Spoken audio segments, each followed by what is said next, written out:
ঋষি বিচিত্ৰ চিত্ৰ কোনে অংকন কৰিলে বাৰু এয়া?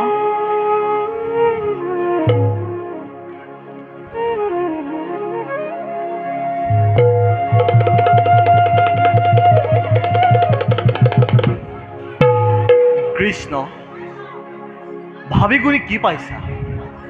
তোমাৰ হৰণ তন্তৰ ভৰত দ্বাৰকা আজি তল যায়।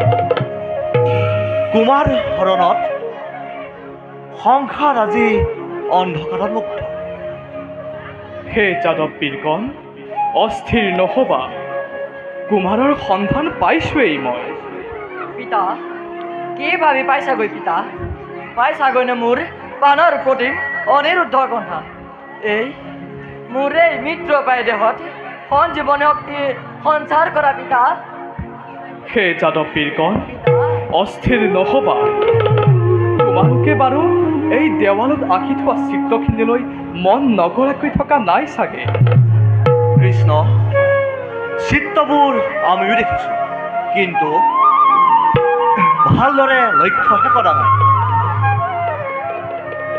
হে যাদৱ বীৰগণ, অস্থিৰ নহবা, সামান্য নহয় সেইটো বান ৰজা, আৰু বান ৰজা ৰাজ্যত প্ৰৱেশ কৰা ইমান সহজ নহ'ব। মই এক ভাবিছোঁ যুগুত উপায়। কৃষ্ণ, প্ৰথমে সঠিক সংবাদ উলিয়াব লাগিব। কৰুণাময়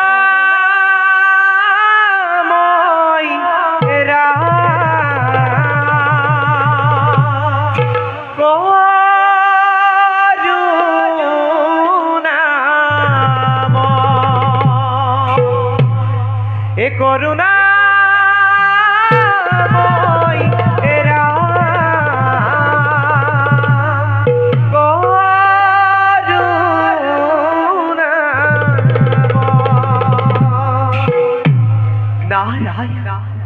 নাৰায়ণ দেৱঋষি, প্ৰভু, আপোনাৰ আগমন যে উদ্দেশ্যবিহীন নহয়, সেয়া আমি ভালদৰে জানো। নাৰায়ণ বাৰু কওকচোন দেৱঋষি, প্ৰভু, আপোনাৰ আগমনৰ উদ্দেশ্য কি? অন্তৰ্যামী তুমি নাৰায়ণ। আমাৰ উদ্দেশ্য আপনাৰ অবিদিত নহয় প্ৰভু। প্ৰভু, যাদৱগণকে কুমাৰৰ সংবাদ দিবলৈহে আহিছোঁ। হে দেৱদূত, ক'ত আছে মোৰ বাছা ধন অনিৰুদ্ধ? শুনা যাদৱগণ, কন্যাপুৰৰ এক বিচিত্ৰ মায়াবিনী চিত্ৰলেখা নামে কন্যাপুৰৰ এক বিচিত্ৰ মায়াবিনী চিত্ৰলেখা নামে কুমাৰক হৰণ কৰি নি অৰ্পণ কৰিছে বানাসুৰৰ জীয়ৰী উষাৰ হাততে। আৰু বান ৰাজ্য এক দুৰ্ভেদ্য অগ্নিগড়ৰ মধ্যে গন্ধৰ্ব পন্থাৰে বিবাহ হৈছে উষা আৰু অনিৰুদ্ধ কুমাৰৰ। সেই কথা বান ৰজাই গম পাই ক্ৰোধতে উন্মাদ হৈ কুমাৰকে নাকবাকে কৰিলে বন্দী। আৰু এতিয়া বৰ্তমান কুমাৰ ঘোৰ সংকটতে।